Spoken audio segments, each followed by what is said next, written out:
I can actually guarantee that I'm aware of the everyday life. Do try me. It's a very, very reasonable. Haha, do try it. I'm very confident.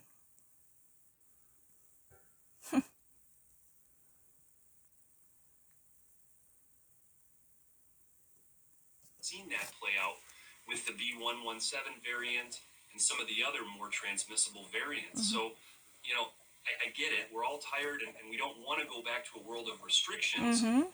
We can self-impose those restrictions and we can use what I call a common sense approach, sort of the so-called door number 3, where we can, wear our masks and really limit our capacities, our gatherings, our sporting event activities, our things that we know will propagate this virus. We can do it ourselves. And if we can do that, I think that's great.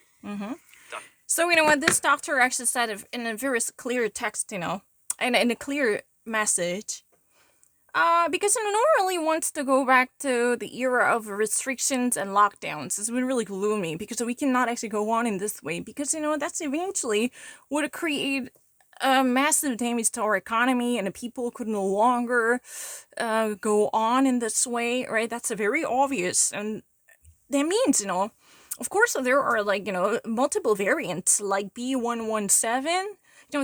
These variants would be much more contagious and communicable. That means, they actually have excessively, efficient power to self-propagate themselves.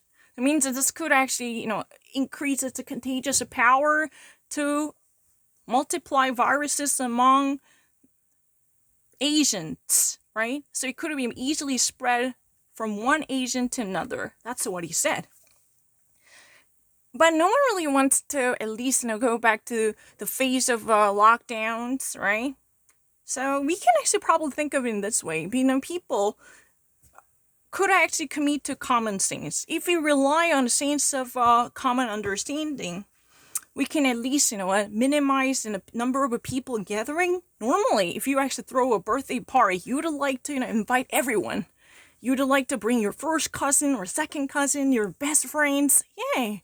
But this type of reckless behavior could be monitored and controlled without relying on any law enforcement, but voluntarily.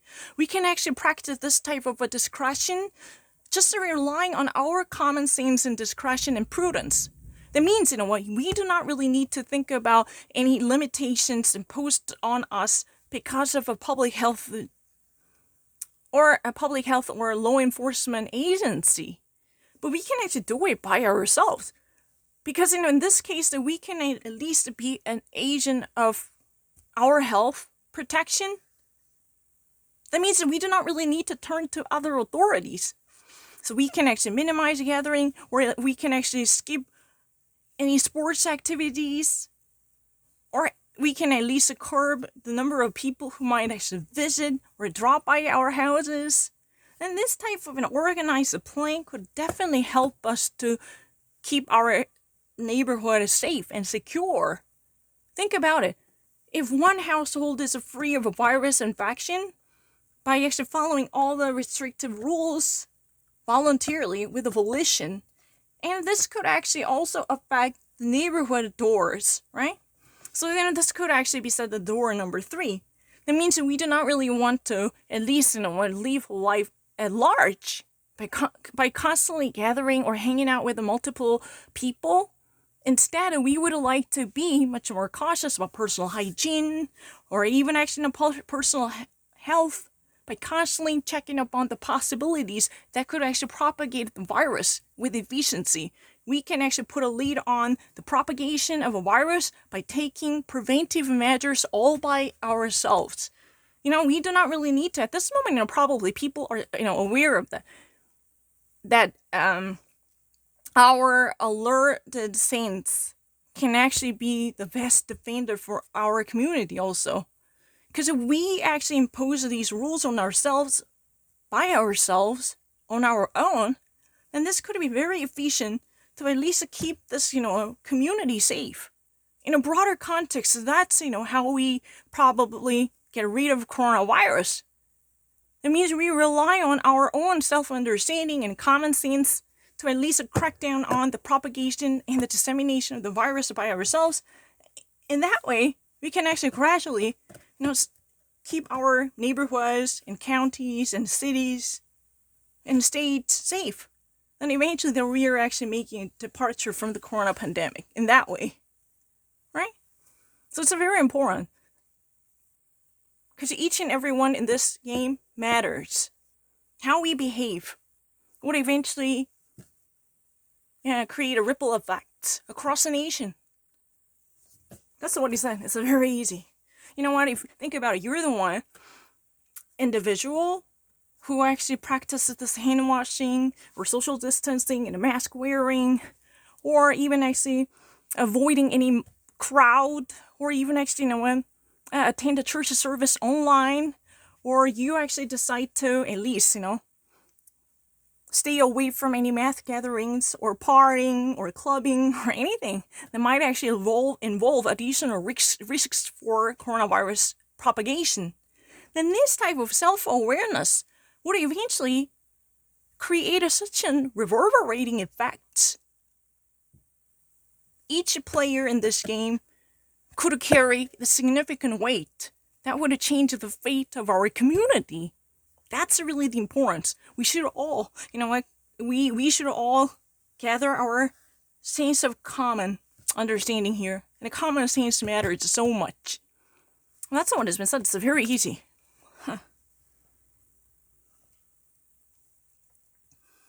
So I have to understand it. Additionally, I don't really understand it. You never asked me how much. Easily fundraise by selling custom shirts online. Upload your artwork or create a design right on our website. In these unique times, you can still make a difference. Fundraise with custom shirts today on bonfire.com. So this is, the charity work, but you can actually, upload your customized and tailor-made shirt with a specified message. You want it to actually, fund the specific charity events. For instance, like children with leukemia. Hey, we should all, gather our thoughts to at least, commemorate victims of a pediatric leukemia. Like, this type of personal message can be actually, on the t-shirts. You can actually be the owner and creator and designer of your t-shirts for any type of cause that might draw your attention. However, if you ever upload this, this is not something that would be privy to you. This would not be this would not actually be the interest of yours only, because the people who visit this website called Bonfire, then they can actually at least check up on your charity move, and they can actually, get this t-shirt and donate a sum of money. Then you can actually at least, bankroll the charity movement. This is really possible. Be an organizer and upload your customized t-shirt. And that's what has been said. It's very easy. I've never seen this. So, the thing is, you never actually test me to what extent I understand, this English. Everyday life in English. That's really the thing. You never actually test me how much I understand everyday life in English, but you just globally assume that I would be completely unknown to it. What my weakness would be, something unique to Korea, but I can easily actually make transition from German to English, hopefully. But the thing is, I'm not really German things. My German is really poor. But the thing is, I understand everyday life in America. It's fine, but I don't really know how that should be called in Korean. But I don't really know how, unique experiences in Korea should be called in English. That's really tough, even if I learn how, burdock should be called. Burdock is burdock. But the thing is, I'm not really so sure many Americans really need to know what burdock is. That was really kind of the sentiment. I actually learned it here in Korea. But that was really the point that actually got me. Many people say, oh, you don't really know how to say burdock. Many Koreans ask me, who really like to attack me, tell the truth, ask me, do you know how to call burdock, quote and unquote? In Korean, that's uong. Do you know how to say uong? No, I don't really know. Then beep, that's a warning sign. Oh, your English is too grope. You don't even actually know how to call this vegetable. That's a little bit similar to maniac like this, But later I learned that it's called burdock.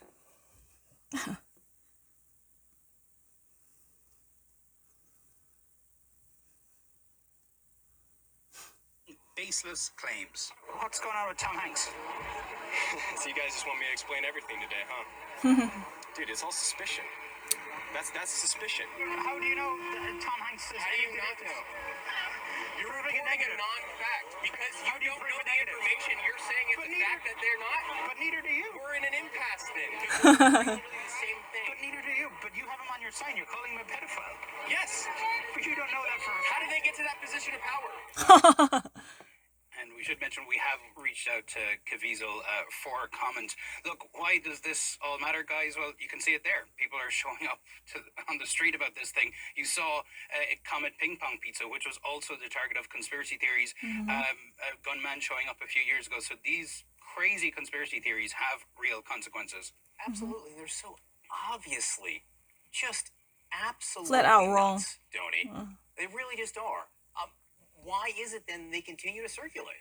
Yeah, I think particularly over the past year, because with lockdowns, etc., all of us are spending so much more time online. All of us are in Facebook all day, and that's where a lot of this stuff is spreading. But also, you can see people have an incentive to push this sort of stuff as well. You see those small dollar donations to Marjorie Taylor Greene, who pushed a conspiracy theory a few years back about Jewish space lasers causing wildfires in California. So there is an audience for it, and you could potentially make a buck off it too. Unbelievable to see at this point. Donnie. You know, it's really interesting that this is really the extension of the quantum movement. It's called the Passion of the Christ. You know, I didn't really actually see the entire coverage as usual, but what I actually could understand from this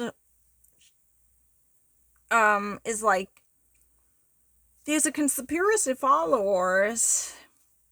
They actually indeed gain fuel to boost their movement during the pandemic crisis because they don't really have anything to do, and they spend a whole lot of time on the internet searching for something. They've been searching for something.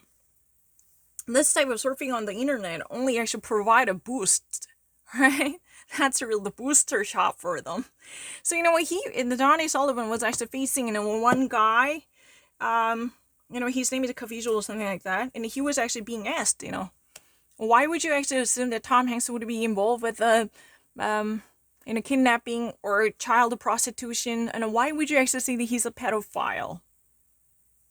Why he would be suffering from pedophilia? Because you know what, in the first place, that's how they got to power. Otherwise, how would they ever obtain that power? Their ascendancy to power can only be justified through this conspiracy theories. To us, that's not conspiracy theories. That's really the factual statement, confirming their distorted mindsets, allowing them to hold on to that power. They also actually propagate this type of idea. The Jewish space laser, that's really the cause for a massive outbreak of California wildfires throughout the years, because they wanted to at least, have a control over the system, so forth and so on. Yeah, they even actually, create a, dollar, literally a dollar-to-dollar match incentive. If you can actually donate a couple of bucks to at least incentivize this movement, that's a very interesting. They even actually, relying on crowdfunding to at least propagate this, hoax. You remember the ping pong pizza conspiracy? And that actually had a long history, starting from 2016. That had been actually that had been brought to daylight. You remember that there was a John Legend's wife, Chrissy Teigen. She was allegedly to be involved with Pizzagate conspiracy, and after that there was a similar version called the ping pong pizza conspiracy. So all the Hollywood and lefty and Democratic high profiles are all pedophilia patients. That means they're like pedophile, constantly, holding on to our children by operating their prostitute brothels, right? So there were, some of them high profile members like Hillary Clinton have been depicted as a ringleader of child prostitution, right? It's really crazy. It's a really flat out lie because, there is no evidence, but they've been actually claiming that, oh, neither do you. You know what? You don't, this is really kind of constant ups and downs. It's really like the proving the existence of God. you don't really have evidence either. Neither you do. You don't really, neither do you. You don't really have any evidence. So we are actually, equal on this side. But, can you actually provide a better justification for that? But they would actually, only put out a statement like, that's how they somehow have their grasp on power. Otherwise, there would be no rationalization. That's a very interesting argument. So this conspiracy hoax has been started ever since, there was a presidential candidate from the Democratic Party named Hillary Rodham Clinton. Because, before that, there had been a certain underground works, but they had never been in the limelight to grab attention from the mainstream media. Then it got really out of control because the Pizzagate was really the cause that was propagated among people who really disliked Hillary Clinton, because they believe, Hollywood stars or liberal tycoons or Democratic politicians, they're all connected to each other in the promotion of child prostitution. They would have liked to, traffic children. Yeah. I mean, they would like to transport children illegally to certain designated locations to have them working for brothels. Yeah, that's what has been said normally. So they've been actually under suspicion of having kidnapped the children. They're like, satanic evil figures who've been so devoted to very heinous notions like, pedophilia or child sexuality.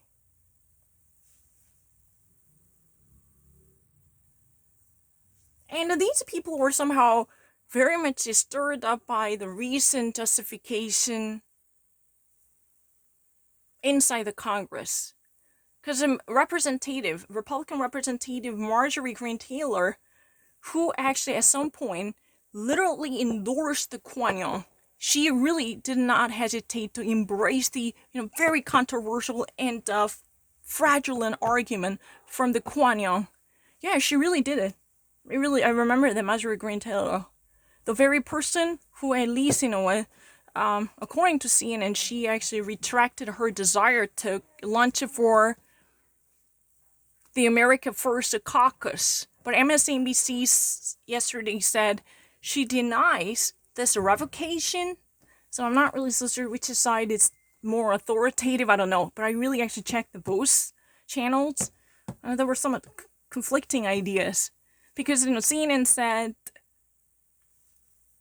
Marjorie Greene Taylor, at least on Saturday, rescinds her desire to go on with the America Caucus Foundation. But MSNBC yesterday said she doesn't want to. She still holds on to that notion. She still clings on to that notion. That's what has been said. It's very easy. I mean, people are greatly mistaken. You know what? Let me actually say this to you. Because you probably only rely on the very biased notion. I was really the one. I really do know you can actually collect every little input that I actually put down. I've been actually really torn between the very sensitive idea of translucence. I was very accurately aware of what translucence means. I'm not lying. It was semi-transparent. It's not really something that I actually thought later. It's not hindsight 2020. I was torn between the choices like opaque. Because, do I have to say the window is frosted? Do I have to say it's opaque or translucent? Was that really a mere bait? Think about it. Translucent means semi-transparent. It could actually, at least have a, light penetrating through the window. But the thing is, sometimes if you actually go to a really cold Arctic region like Siberia, you would see that the window pane is very opaque. There would be no sense of translucence. It's very difficult to see through the window. Not even a vague observation can be possible. So I was actually torn between these two different choices because I was pretty much sophisticated with this degree of cold. I thought that this could be a hoax or a bait planted to lure me So I was and I also was aware of that the second meaning of translucent is exactly same as a transparent. That means a transparent can be equally used for figurative sentence. Oh, her speculation is quite transparent, so everyone can actually understand what she's trying to say, or everything could be very clearly explained because her gist or digestion was so translucent. Like this, that would it be possible? But you know what? Those haters only actually got the results because they were not fully informed of every little ups and downs of my move. Because Recovery.com does not always have a very dictated authority. I just actually checked out the gusto, but it would be perfectly okay with understanding of gastronomy or a taste experience. That's really fine. There was nothing wrong with the artistic finesse or panache, but it's really also equally related to gastronomic tastes. That's a perfectly fine. If you really read the Epicurean magazine, you will also notice it. Yeah, it does not necessarily always be the case. You can actually grab other people to ask that. I don't mind. What about this ambience? I never actually thought that, it's a room temperature in that way. But, it's a human, interaction that could actually be the atmosphere. Oh, you know what? You can actually cut the air with a knife or something is up in the air. Then this type of how we actually feel about the mood in the room. That's more like ambience. That's how I learned it in French, l'ambiance, It's really fine. It was not really that difficult, and I couldn't hardly believe that these type of choices are always, justifiable. It's really, really bizarre, I think.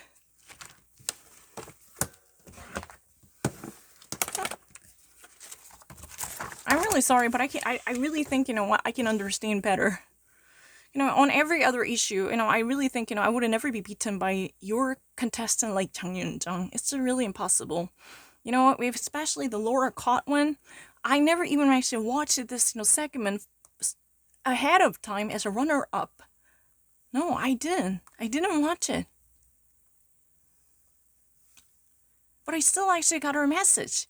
You think that I would actually fall for this, Apple analogy? I've never heard of it. It doesn't matter. No previous experience can be really necessitated. There's no prerequisite. It's a really crystal clear, and I'm not the only one. And I do think, but I'm not crazy either. If you can do it, I can do it. So do I. Neither do I. It's very easy. Theory we're going to see from the defense is that Derek Chauvin's use of force was not excessive. They called that one expert witness. His name was Barry Broad. He told the jury that what Derek Chauvin did was acceptable, he said, because holding someone down in a prone position is not, according to that expert witness, a use of force. The jury is free to take that for whatever it's worth. They're free to believe it. They're free to disbelieve it. When the defense is done, the prosecution will then get a chance to come back and present a brief rebuttal testimony. At that point, the case will be handed over to the jury. The jury will deliberate in secret. We will not know what they're doing. All we will see is occasional notes that come out from the jury to the judge. We will try to decipher those notes for you. And then eventually, at some point, we don't know when, the jury will come back and deliver its verdict. Okay. So, what has been actually said, it's very easy. So there is one expert who is expected to at least, propagate this same line of theory, who would like to defend Derek Chauvin's choice. What is that? Oh, when following from the police guidebook, there is no abnormalcy. Because, there was no excessive use of force. Because people claim that Derek Chauvin, just because of his very subliminal and subconscious discrimination against blacks, he used excessive force against George Floyd. But, we would expect to hear from one expert whose name is Barry Broad saying, oh, this is really common amongst the police training sessions. There would be nothing significantly wrong in terms of the usage of this prawn posture if he ever wanted to nail him down in that way, nail him down by putting a nail on him.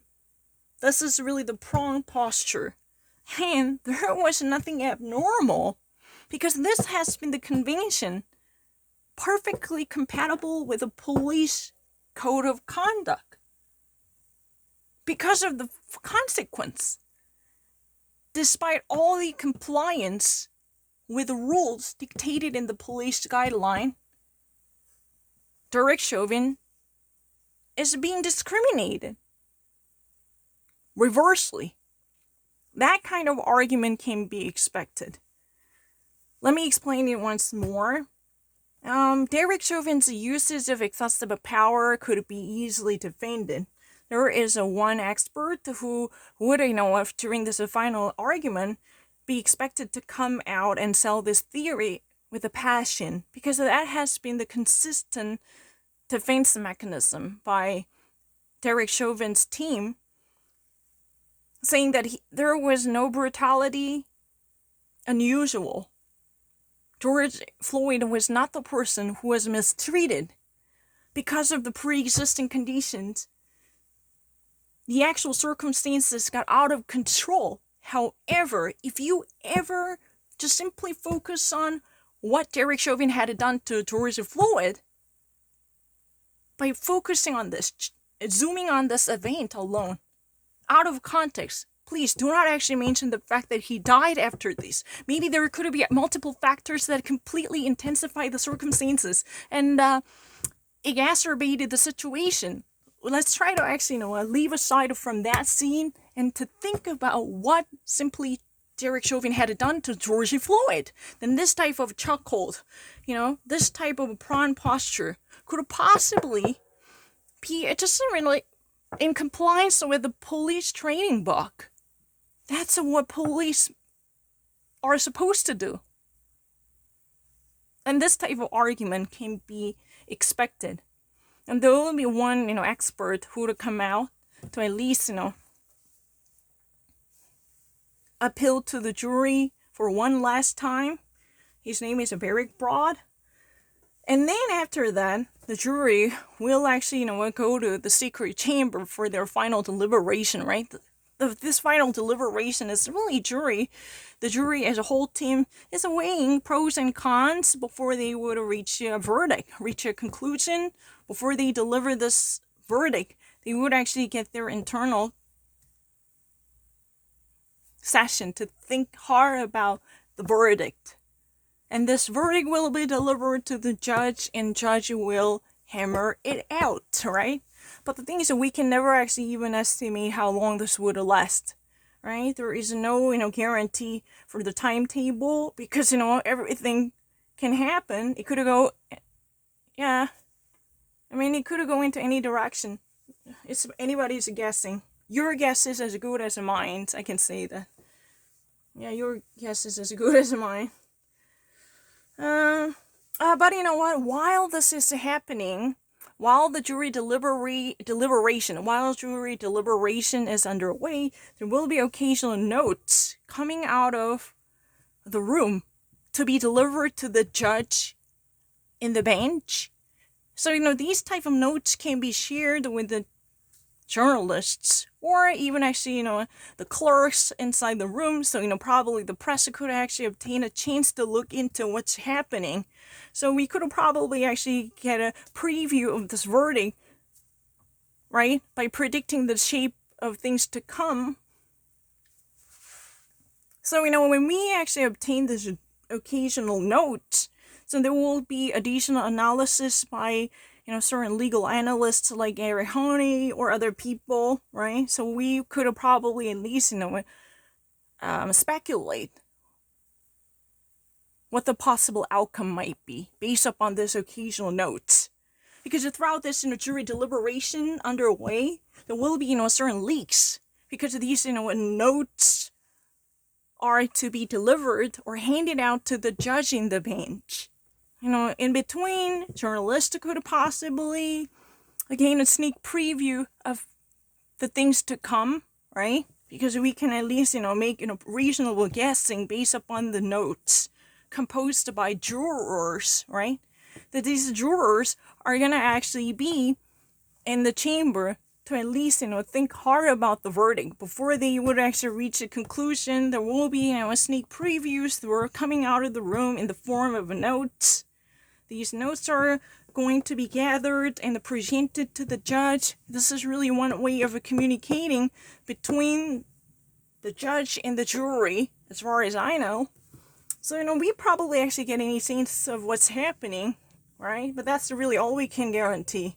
Because no one actually can secure a timetable for that. There is no definitive schedule. Yeah. It could have gone on forever. So that's interesting. Is it really difficult? Not that I know.